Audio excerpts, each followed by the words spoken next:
AP deputy CM Pawan Kalyan పై CPM రాష్ట్ర కార్యదర్శి శ్రీనివాసరావు తీవ్ర స్థాయిలో విరుచుకుపడ్డారు.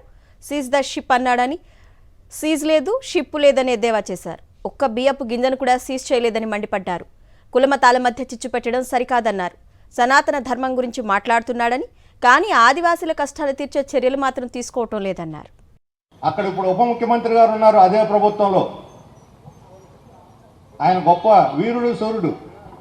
సినిమాల్లో అయితే కాలు నేలకేసి కొడితే ఆ జీపులు 5 మైళ్ళ దూరం పైకి లేస్తాయి. కానీ సీజ్ ద షిప్ అన్నాడు పోయి కాకినాడలో కూర్చొని. సీజు లేదు, షిప్పు లేదు. ఒక గింజ బియ్యాన్ని సీజ్ చేయలా. ప్రజల నుంచి దోచుకున్నటువంటి రేషన్ బియ్యాన్ని అంతా అక్రమంగా స్మగిల్ చేస్తున్నారని వాళ్లే చెప్పి పట్టుకున్నారు. వాళ్లే వదిలేశారు. పట్టుకునేది వాళ్లే, వదిలేసేది వాళ్లే. ఇదే ఘనత.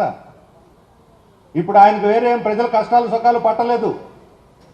ఆయనకు ఆర్ఎస్ఎస్ బీజేపీ వాళ్లే ఇప్పుడు దేవుళ్ళలాగా కనిపిస్తున్నారు. అసలు దేవుళ్ళను వదిలేశారు. ఈ దేవుళ్ళను పట్టుకున్నారు, ఆర్ఎస్ఎస్ దేవుడిని. ఆయనకు ఇప్పుడు సనాతన ధర్మం కావాల్సి వచ్చింది. ఏమిటి సనాతన ధర్మం అంటే?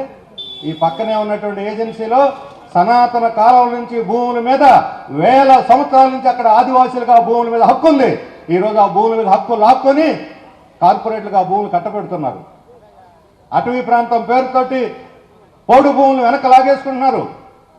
నిజంగా సనాతన ధర్మం మీద మీకు ఏమాత్రం గౌరవం, చిత్తశుద్ధి ఉన్నా ఆ భూములన్నీ వాటికి పట్టాలు ఇచ్చి ఆదివాసీలకు వాటి మీద హక్కులు కల్పించండి. అప్పుడు మీకు సనాతన ధర్మం అంటే ఏమిటో మీకు అర్థం తెలుసు అని చెప్పి అనుకుంటాం.